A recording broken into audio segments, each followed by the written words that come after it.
मां से बढ़कर के कोई भी सबसे पहली जगत में पूजनीय और श्रेष्ठ गुरु मां है। इसलिए उन दुर्बुद्धि, उन दुराचारी, उन नरकगामी पुरुषों की क्या बात करें जो अपने मां के ऊपर हाथ उठा देते हैं, जो अपने मां को कटुवचन कहते हैं। मां जैसा 9 महीने गर्भ में रखा, इसके बाद हमारा कितने वर्षों तक मलमूत्र फेंकती रही, अपने रक्त को दूध बनाकर हमें पिलाकर पोषण करती रही, उस मां का अब जब सेवा करने का अवसर आता है, अनाथ आश्रम भेजा। अब माना तू 10 लाख रुपया, 100 लाख रुपया जमा कर देगा अनाथ आश्रम में, उनकी खूब सेवा होगी, लेकिन प्यार, अपना पुत्र अगर 2 रोटी लेकर के आए मुस्कुरा करके, मां कैसी हो, इससे बढ़कर के रुपया पैसा और सुविधा नहीं होती। प्यार, प्यार कौन देगा? तुम बच्चे थे, तुम्हें अनाथ आश्रम में भेज जाती, जाकर के पैसा जमा कर देती, तेरा हालत क्या होता? आज जब मां की सेवा का अवसर आया, ये जवान जवान लोग VIP बनते हैं। ये धर्म है, धर्म निश्चित अपना प्रभाव दिखाकर रहता है। तो अधर्म करोगे तो दंड मिले। सबसे पहली बात समझ लो, मां,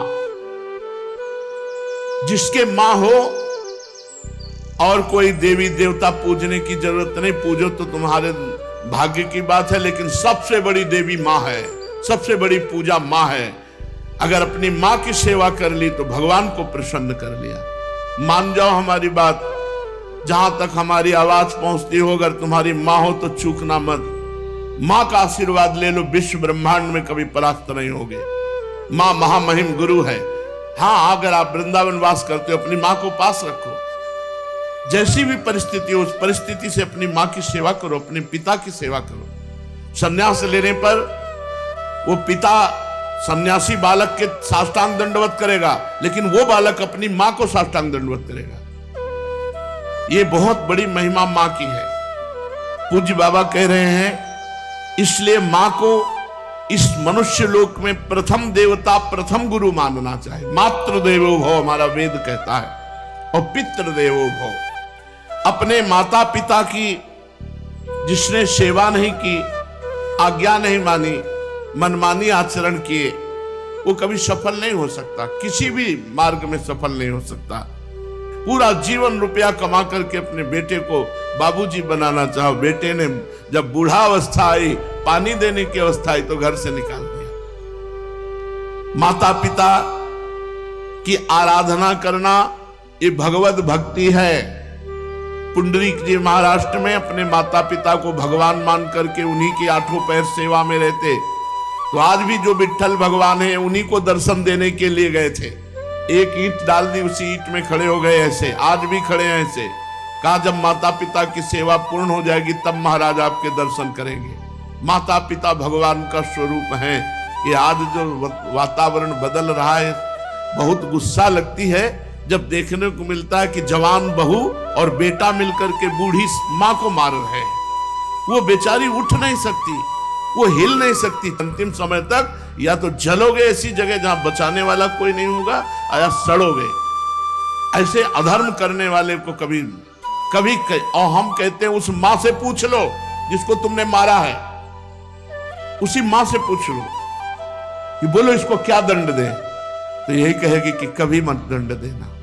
वो पिटते हुए भी यही कहेगी कि तू सुरक्षित रहे, तू सुरक्षित रहे। एक मां को मारा तो दूसरे भाई ने रिपोर्ट कर दी, पुलिस आई, मां से पूछ रही, तुम्हें मारा? नहीं, मारा नहीं, बातचीत हो रही थी, ऐसे धक्का लग गया। धक्का दिया? नहीं, हमारा धक्का उसको लग गया। छोटा लड़का कह रहा है कि इतना जोर जोर से डंडों से मारा, इसके शरीर को देख लो कितने डंडे पर। चुप। मां का स्वरूप क्या होता है, समझो क्या स्वरूप होता है। पीट के अपमानित होके भी अपने बेटे को अपमानित और पीटने की इच्छा नहीं। ऐसी वात्सल्यमयी मां को, ऐसे पिता को जो मेहनत करके कमाते, अपने बच्चे का पोषण किया और वो जवान हुए, डंडों से मारते हैं घर के बाहर। रे राधा राधा, ऐसे दृश्य देखने को मिलते हैं ना।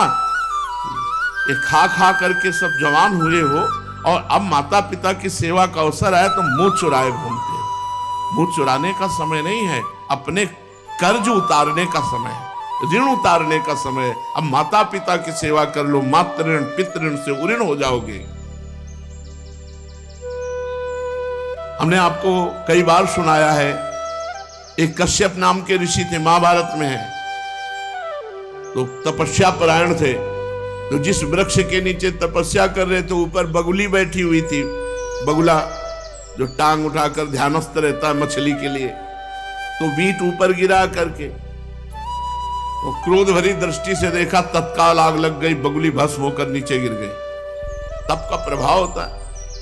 अब उनको बड़ा गर्व हुआ कि नहीं, काफी हम सिद्ध हो चुके हैं, बगुली भस्म हो गई।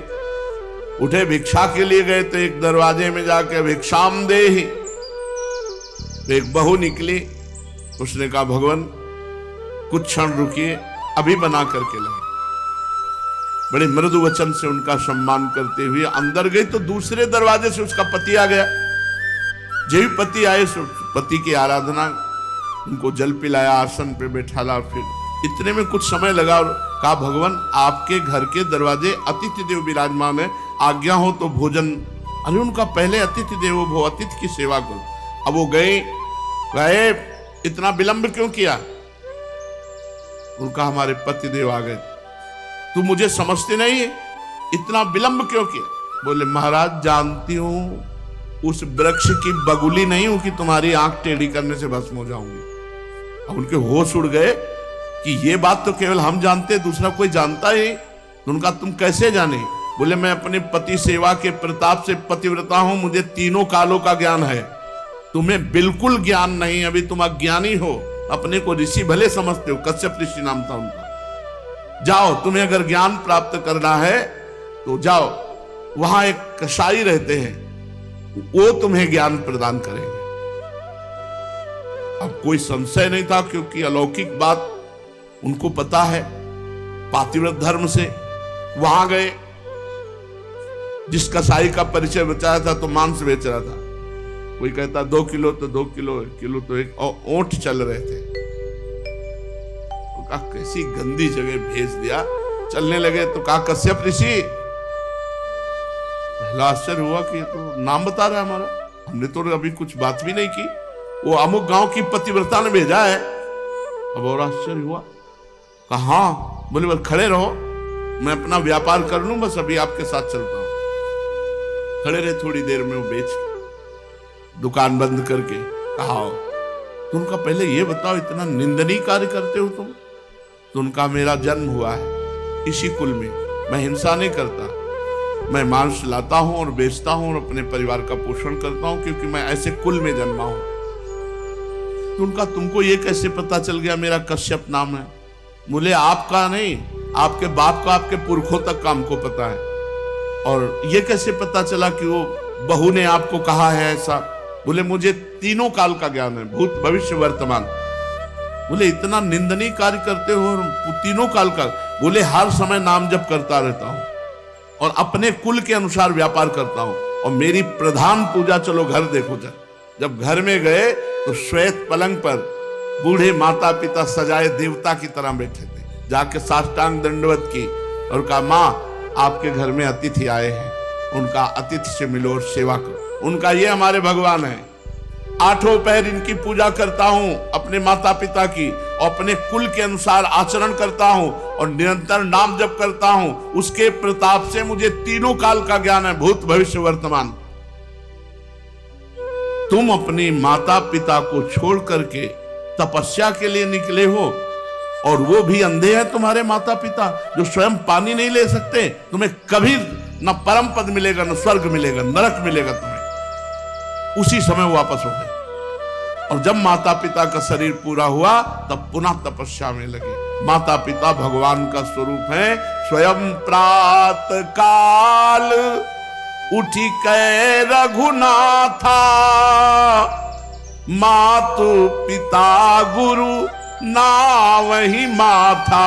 अपने माता, अपने पिता, अपने गुरुदेव के चरणों में स्वयं राम जी महाराज मस्तक रखते थे प्रातः काल उठ करके। सबसे पहले अपने माता पिता की जो आज्ञा का उल्लंघन करते हैं उन्हें कभी सद्गति प्राप्त नहीं होती। अब ध्यान से सुनो, यदि माता पिता भगवान का नाम जब भगवान की भक्ति का विरोध करने वाले हो तो उनकी नहीं बात माननी चाहिए। यदि माता पिता भगवान की भक्ति का विरोध करने वाले हो तो नहीं माननी चाहिए। यदि माता पिता गंदी आज्ञा करे तो नहीं देना चाहिए। रोटी दाल खाओ, नहीं चाहे उपवास करके मर जाओ, तुम्हें मुर्गा बकरी नहीं देंगे आके, तुम्हें शराब नहीं पिलाएंगे आके। एक तरफ भक्ति का वर्णन किया, अब ये वर्णन किया उनके दुष्परिणाम। और अगर माता पिता गलत आज्ञा करते हैं तो नहीं, पानी पी के रहो, ऐसे रहो, शराब तुम्हें नहीं देंगे, मांस तुम्हें नहीं देंगे। क्यों गलत आदत बनाई? जो धर्म विरुद्ध है वो हम तुम्हें लाके नहीं दे सकते। यदि माता पिता भक्ति विरोधी हो तो उनकी बात नहीं माननी चाहिए। सेवा करने की बात नहीं कह रहे, सेवा करो, बात मत मानो। यदि भक्ति विरोधी है तो बात मत मानो। यदि वो भक्ति विरोधी आदेश करते हैं, मांस भक्षण, मदिरा पान या कोई गलत आचरण का, बिल्कुल आदेश मत मानो, बिल्कुल अमंगल नहीं होगा। तजो पिता प्रहलाद विभीषण बंधु भरत महतारी, गुरुबल तजो कंत ब्रज बनितन भेमुद मंगलकारी। जा